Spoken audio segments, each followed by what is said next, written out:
Hola Mina. Setelah sebelumnya saya sudah membahas Boruto to Blue Vortex chapter 29 versi spoiler dari terjemahan fans, yang ternyata masih ada beberapa kesalahan terjemahan. Jadi kali ini demi menghindari kesalahpahaman cerita, saya akan bahas versi terjemahan resminya. Oke, tanpa lama-lama kita langsung masuk saja ke pembahasannya. Let's go! I don't give a fuck what you say. Yeah, I'ma do shit my way. So you can go kick rocks, I'ma stack bricks up, build what I want to make. Yo, I got a lot of shit to say, so I'ma do this every day. I'll be writing things until I'm fucking buried in my grave. 6 feet deep under, but my body won't decay.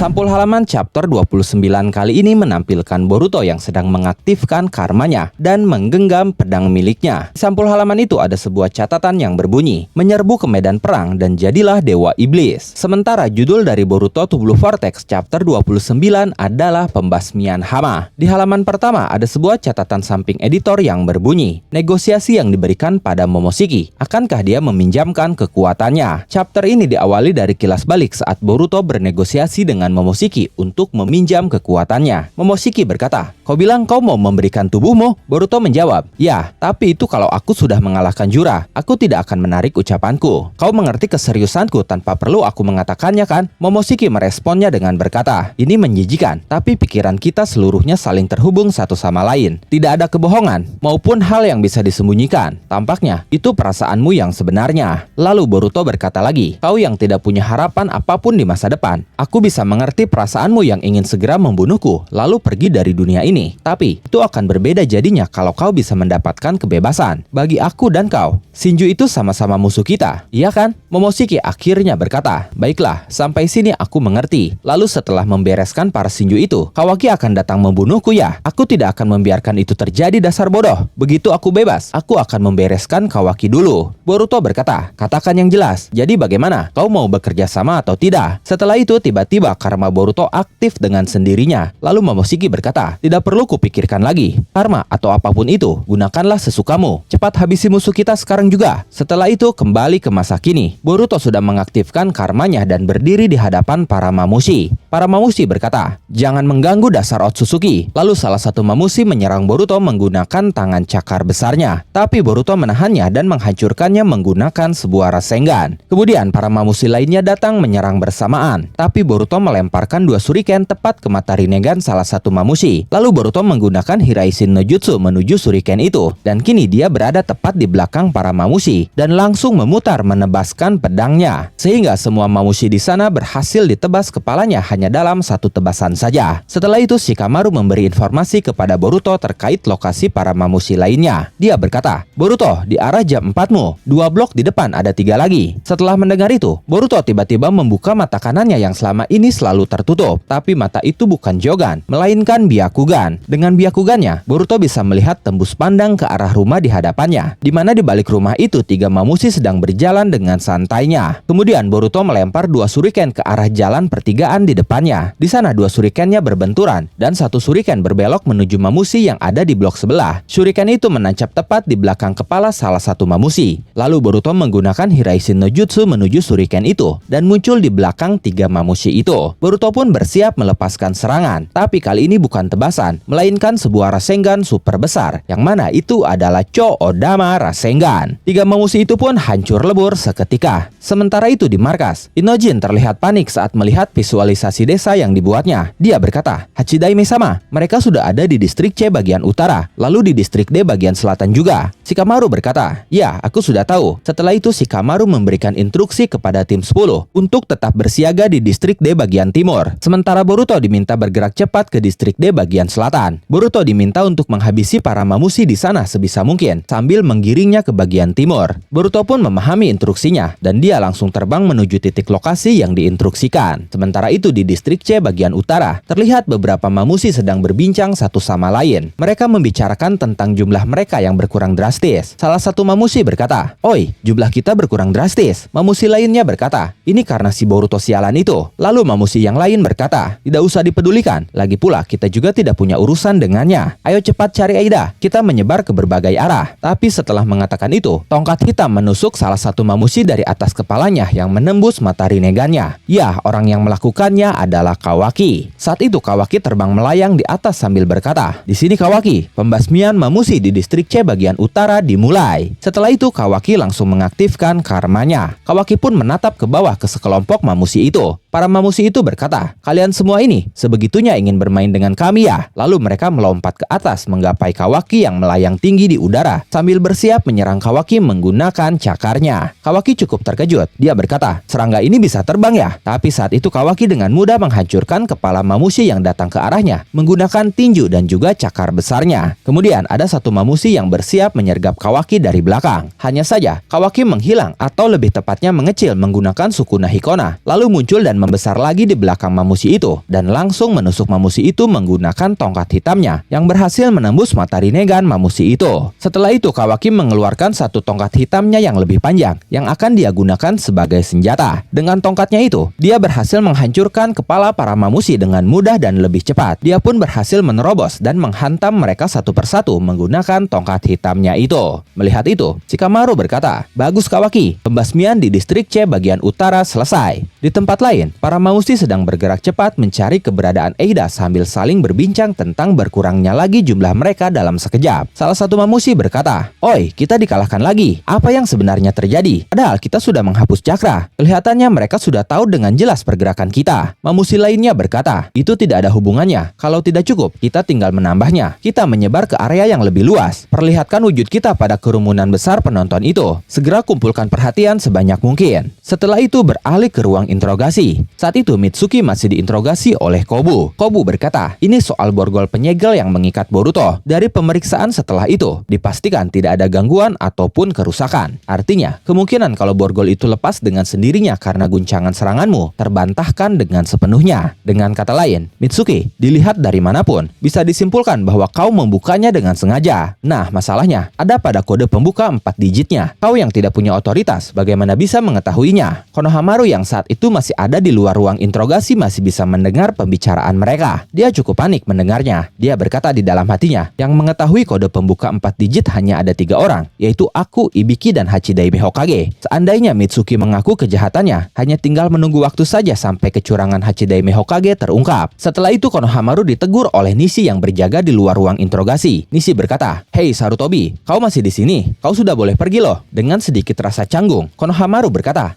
"Sebenarnya begini Nishi, ada sesuatu yang lupa aku katakan pada Kobu-sama. Apa aku boleh masuk lagi?" Nishi cukup keheranan mendengarnya. Sementara itu Sai masih terus memperhatikan Mitsuki, tapi tiba-tiba tim sensor menghubunginya karena ada informasi darurat. Tim sensor berkata, "Di sini tim sensor, ada laporan dari saksi mata, di mana di dalam desa terlihat orang mencurigakan yang sedang berkeliaran, tampaknya seperti Shinju dan si pemberontak Boruto." Setelah itu Sai langsung berkata, "Sambungkan aku dengan Hachidaime Hokage." Hachidaime atau Shikamaru sendiri saat itu sedang memberikan instruksinya kepada Kawaki. Shikamaru berkata, "Bagus Kawaki, bergeraklah ke distrik A bagian selatan, lalu bersiagalah untuk sementara. Di sana adalah pusat desa. Persiapkan dirimu supaya bisa bergerak ke berbagai arah setiap saat." Setelah mengatakan itu, komunikasi Sai pun masuk. Sai berkata, "Di sini Sai, ini darurat. Ada penyusup yang diduga sebagai Shinju di dalam desa." Seketika Shikamaru langsung menghubungi Inojin terlebih dahulu dengan berkata, "Inojin, ada sambungan komunikasi dari luar. Tunggulah sebentar." Lalu Shikamaru mulai berbicara dengan Sai. Dia berkata, "Sai, bagaimana situasinya?" Sai berkata, "Bukan hanya Shinju, ada juga saksi mata yang melihat Boruto. Kebenarannya masih tidak diketahui. Tidak ada respon dari keduanya di jaringan sensor. Tapi aku sudah mengirimkan polisi ke tempat adanya laporan." Shikamaru meresponnya dengan berkata, "Aku mengerti. Tolong laporkan situasinya secara berkala. Lalu Sai, tolong lepaskan Mitsuki untuk persiapan menghadapi situasi yang tak terduga." Tapi saat itu Sai berkata, dia masih dalam pemeriksaan. Kobu-sama tidak akan tinggal diam. Lalu Shikamaru berkata lagi, "Sampaikan kalau ini keadaan darurat. Ini perintah Hokage." Sementara itu di desa, para penduduk yang sedang minum kopi di salah satu kafe terkejut dengan kemunculan para mamushi yang berdiri di atas kafe. Salah satu temannya berkata, "Hei, ada apa?" Temannya yang terkejut berkata, "Apa itu?" Saat ini para mamushi dengan frontalnya menghampiri para penduduk di desa. Mereka berkata, "Oi, kau yang di sana, di mana Aida?" Melihat itu Inojin semakin panik. Dia berkata, "Sia, dalam waktu sependek ini mereka bertambah banyak dalam sekejap. Total mereka Mereka diperkirakan ada 50 lebih. Saat itu tim 10 mendengar teriakan penduduk di sekitar mereka dan mereka langsung berlari ke lokasi asal teriakan itu. Cicada yang memimpin mereka berkata, "Ayo di dekat sini, sebelah sana."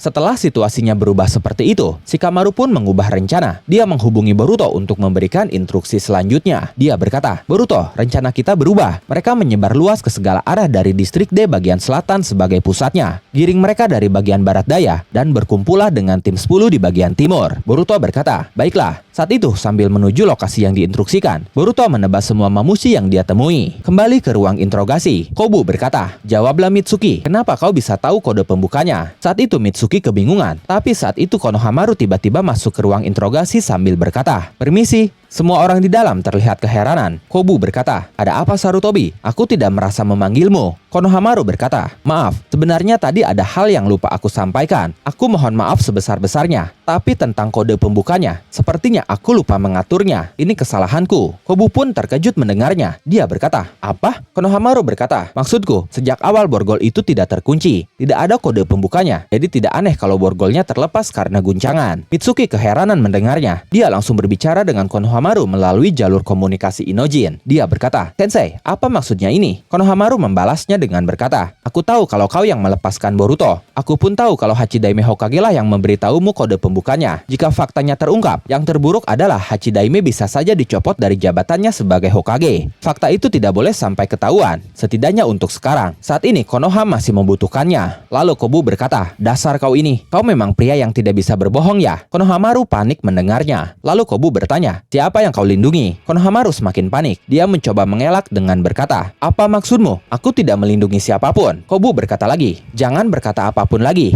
Panggil Hachidaime Hokage ke sini. Sekarang giliran dia." Sementara itu, para penduduk melihat ke arah para mamushi yang berdiri di atas kafe dengan wajah yang penuh keheranan. Mamushi di sana berkata, "Jadi, saat ini ada sekitar 70 orang yang menatap kita." Mamushi lainnya berkata, "Eida tidak ada di antara mereka. Ayo pergi ke tempat berikutnya." Tapi tiba-tiba muncul Himawari yang melompat dan bersiap melepaskan tendangan ke salah satu mamushi. Tendangan itu tepat mengenai mamushi hingga membuatnya terhempas. Hanya saja, dari mamushi yang terhempas itu, tumbuh dua mamushi lainnya yang langsung terbang ke arah Himawari untuk menyerangnya. Beruntung Himawari masih bisa menghindarinya. Lalu Shikadai dan Chocho pun datang. Chocho berkata, "Hima, apa kau baik-baik saja?" Himawari menjawab, "Ya, aku baik-baik saja." Setelah itu Shikadai mengeluarkan jutsunya, yaitu Nageyami Kageshibari no Jutsu, di mana saat itu terlihat beberapa bayangan bergerak menyelinap ke arah para mamushi. Setelah bayangan itu mengenai para mamushi, Shikadai langsung menariknya, membenturkannya ke tanah dan menahannya di sana. Mamushi itu berkata, "Ah, sial mereka ini." Lalu Chocho dengan tangan raksasanya menepuk dan meremukkan mereka semua seperti sedang menepuk seekor serangga. Inojin tersenyum melihatnya. Dia berkata, "Bagus, ini berhasil. Ini akan menjadi sangat mudah." Tapi berbanding terbalik dengan Inojin, saat itu Koji justru terlihat serius, seakan-akan masalah masih belum berakhir dan justru masalah sebenarnya akan segera datang. Dan momen itu mengakhiri terjemahan resmi Boruto to Blue Vortex chapter 29. Sebelum berakhir ada sebuah catatan samping editor yang berbunyi, "Di saat semuanya sedang berjuang mengurangi jumlah mamushi, Kashin Koji sama sekali tidak terlihat gembira." Bagaimana menurut kalian tentang chapter kali ini? Silakan tulis dan diskusikan pendapat, asumsi, spekulasi, dan teori kalian di kolom komentar. Oke, terima kasih sudah menonton video ini sampai akhir. Mohon maaf jika ada kesalahan dalam narasi maupun dalam terjemahan dan penyebutan istilah asing. Tetap nantikan konten Boruto dan konten menarik lainnya hanya di Animangatik. Sekali lagi terima kasih dan sampai jumpa di video selanjutnya.